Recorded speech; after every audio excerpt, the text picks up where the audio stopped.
હું સુરેશભાઈ રમેશભાઈ માળી પુસરી પ્રાથમિક શાળામાંથી આજનું આ નવતર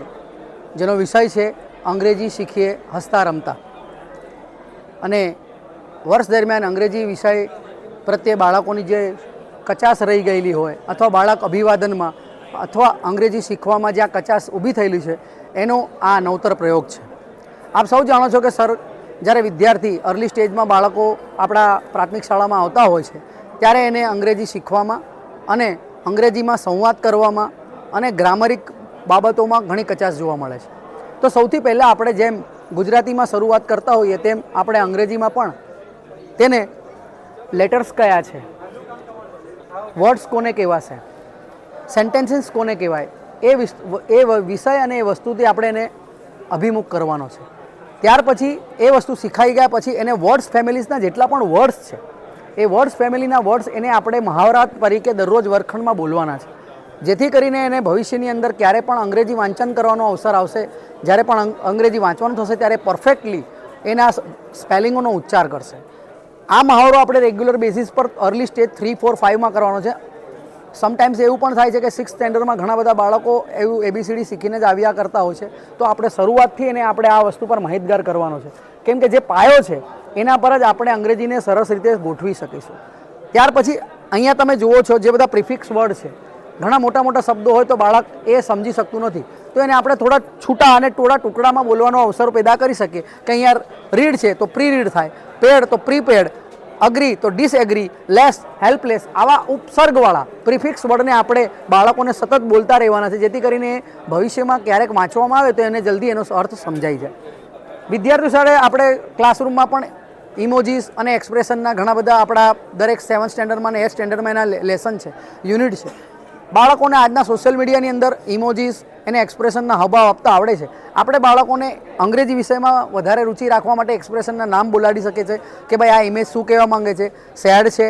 હેપી છે, બોર્ડ છે, ગિલ્ટી છે, સરપ્રાઇઝ છે, આવા એક્સપ્રેશન એ પોતે બોલશે। સાહેબ એક વખત અંગ્રેજીમાં નહીં પણ બોલે, ગુજરાતીમાં કહે સાહેબ આ તો હસે છે, કે સાહેબ આ તો કંઈક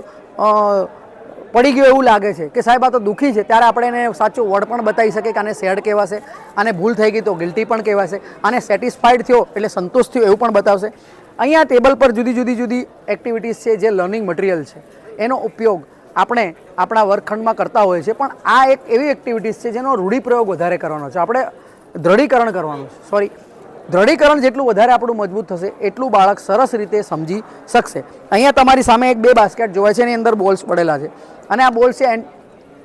એન્ટેનમોન્સ છે, જેને આપણે વિરોધી શબ્દ કહીએ છીએ। બાળક ઊભું થશે, એક બોલ પકડશે અને એ બોલ જોશે કે ભાઈ બેગ છે, તો બેગનું વિરોધી શબ્દ કયું છે, તો જો એ બાસ્કેટમાંથી સાચો શબ્દ શોધી લાવશે તો એને આપણે એક રમતની દ્રષ્ટિએ 5 માર્ક આપવાના થશે। જ્યારે આપણે એવી રીતે આપણે સાઇનેમોન્સ જે સમાનાર્થી શબ્દ છે, આવી સેમ એક રમત છે કે ભાઈ ચાઇલ્ડ છે, તો ચાઇલ્ડનું સમાનાર્થી શબ્દ કયો આવે, તો બાળક જો કીડ વાળું જો સાચું બોલ ઉઠાવી દે તો એને 5 માર્ક આપવાના છે અને જો એ નહીં બોલે તો એને 5 માર્ક આપવાના રહેતા નથી। આ એક પાસ્ટ અને પ્રેઝન્ટ ટાઈપની એક બહુ બોલ્ડ ફન ગેમ છે, જેના અંદર વિદ્યાર્થી એક બોલ ઉઠાવશે અને બોલ ઉઠાવ્યા પછી એક વર્ડ એના પર લખેલો હશે, એ વાંચશે કે ભાઈ સી, તો સી મારે કયા બોક્સમાં નાખવાનું છે, સી કયા ટેન્સને કામ લાગે, એ પ્રેઝન્ટનો વર્ડ છે કે પાસ્ટનો છે, જો એ સાચા બોક્સમાં નાખી દે તો આપણે એને 5 માર્ક પૂરા આપવાના છે। ત્યાર પછી અહીંયા આર્ટિકલ પ્લે કાર્ડ ગેમ છે, આપણે એને આર્ટિકલ વિશે સમજ આપી છે, પણ બાળકને એનું દ્રઢીકરણ વધારે થાય તેના માટે બાળકોને વ્યવસ્થિત આપણે બેસાડીને બધાને સરખા ભાગે કાર્ડ આપ્યા હોય અને કાર્ડ આપ્યા પછી કીધું હોય કે ભાઈ જે કાર્ડ આવશે એને યોગ્ય જગ્યા પર મૂકવાનું છે, તો આજ આ વર્ડ જે હશે ત્યાં મૂકવામાં આવશે। લેમ્પ, તો લેમ્પ ક્યાં મૂકાશે, તો આપણે એને કંઈ એ બાળક મૂકશે કે સાહેબ અ લેમ્પ આવશે। એ રીતે બીજો વર્ડ છે કે ઈગલ ક્યાં મૂકાશે, તો કે સાહેબ એન ઈગલ। ત્રીજો વર્ડ આવશે કે ભાઈ ડોર છે, તો ડોર ક્યાં મૂકાશે, તો કે સાહેબ અ ડોર। આવી રીતે બાળકોના સાચા જવાબના 5 માર્ક આપીશું। ધેરફોર અને તેના પછી આપણે પ્રીપોઝિશનની વાત છે। પ્રીપોઝિશન એટલે આપણે જાણીએ છીએ કે ભણવાની અંદર આપણે આજુબાજુ ઉપર નીચે ઘણા બધા એવા શબ્દો અનુસરીને ગુજરાતી ભાષામાં વપરાતા હોય, પણ અંગ્રેજી માટે તેના માટે પ્રીપોઝિશનનો ઉપયોગ આપણે કરીએ છીએ। જેમ બાળકને આપણે જો લખાવીને સમજાવી દઈશું તો આનો મહાવરો યોગ્ય રીતે નહીં બેસે, માત્ર પ્રેક્ટિસથી જ એ શીખશે। તો આપણે એને સમજાવી શકીએ કે ભાઈ ઇન છે તો કોઈ વસ્તુની અંદર પડી હોય તો એને ઇન કહીશું,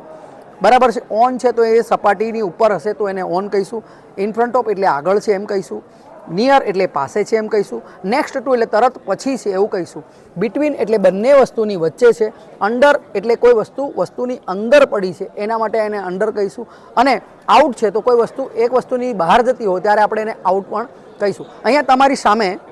બે બોર્ડ જોવામાં આવે છે, એક આઈ એમ ધ કિંગ, બરાબર છે, એક સરસ મજાનું એક બોર્ડ બનાવેલું છે, એમાં બાળકને આઈએનજી વર્ડ્સના શબ્દ સાથે કયો ઉચ્ચાર થશે, ઇંગ બોલતો થશે તો બાળક એની સાથે જોડશે અને કહેશે સિંગ, ત્યાર પછી આગળ લઈ જશે તો પિંગ, પછી સ્વિંગ, ડુઈંગ, આવી રીતે બાળક પોતે પણ શબ્દો ઉચ્ચાર કરતો થશે. એની વચ્ચે રાઇમિંગ ચેન કરીને એક